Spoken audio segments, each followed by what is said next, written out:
Bonjour à tous, j'espère que vous allez bien. De ce côté de la caméra, tout va bien. Dans l'actualité cette semaine, nous avons eu ces soldats qui ont été tués dans une embuscade des séparatistes dans la zone anglophone du Cameroun. Plus de 300 000 comprimés périmés ont été saisis par la douane du port autonome de Douala. On en reparle. Et ce week-end, le rappeur Valsero sera sur scène au Zénith de Paris. C'est le recap.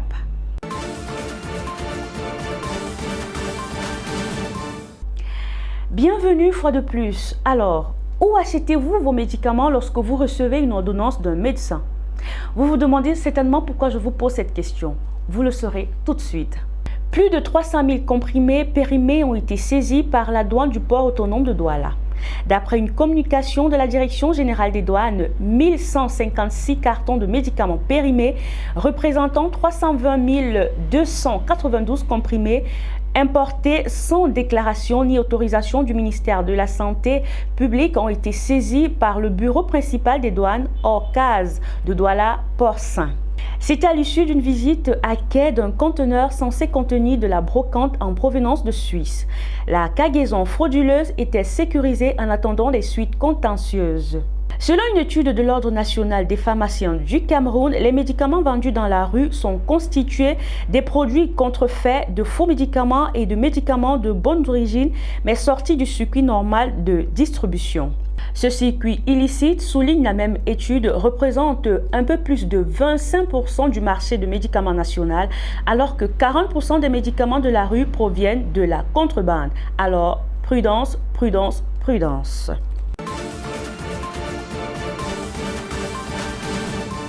À l'ouest Cameroun, le gouverneur lève l'interdiction sur la circulation des porcs et leurs sous-produits.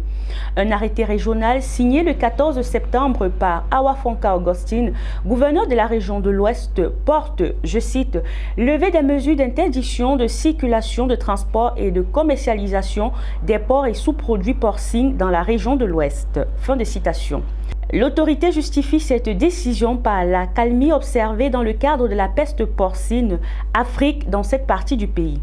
Cependant, les opérations de police sanitaire restent maintenues, tout comme la collecte de porcs. Les produits dérivés dans le même véhicule restent interdits et les déplacements des dits produits d'un département à un autre restent soumis à la délivrance d'un certificat signé par le délégué du ministère de l'élevage territorialement compétent. Notons que l'épisodie qui s'est déclenché en juin dernier aura officiellement tué ou provoqué l'abattage de 90 000 porcs sur les 400 000 têtes de cheptel de la région de l'Ouest.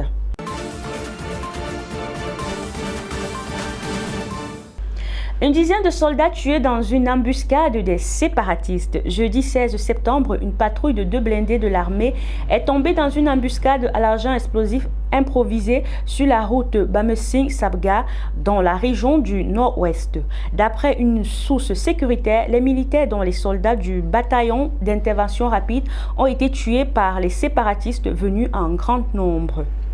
Des séparatistes ont revendiqué l'attaque dans des vidéos mises en circulation sur les réseaux sociaux. On peut y voir des combattants posant devant des blindés incendiés ou encore arborant uniformes et armes arrachées aux soldats.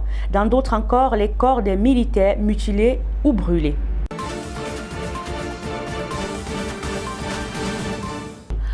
En sport à présent, le président de la Confédération de football africaine séjourne au Cameroun depuis jeudi 16 septembre 2021.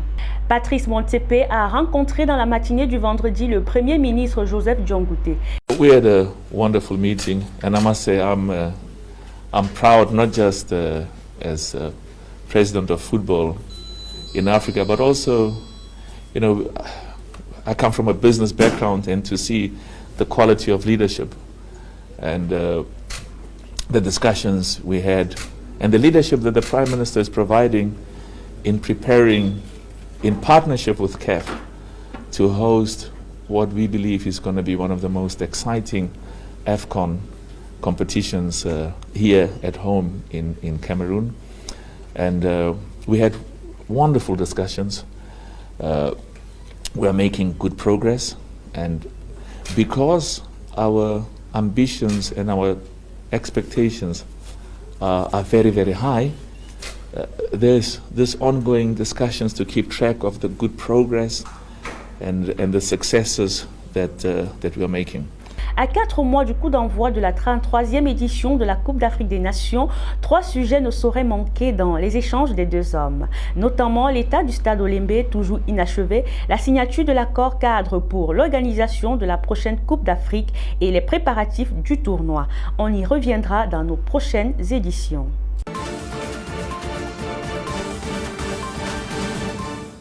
Terminons en culture. L'attention est catalysée ce week-end sur le concert du rappeur Valsero de ce samedi en France. Le 18 septembre, l'artiste compte faire le plein de salles du Zénith de Paris.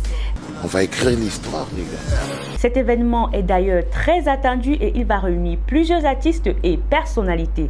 Charlotte Dipanda, Karetz Fosso, Richard Bona ont confirmé leur présence. Tandis que la première partie du concert sera assurée par Longuet Longuet. Signalons que Samuel Etofis a adressé un message d'encouragement aux rappeurs. Valsero promet donc à ses fans qu'il sera question de réunir tous les Camerounais pour la paix et l'unité nationale. Bon concert à tous ceux qui y seront.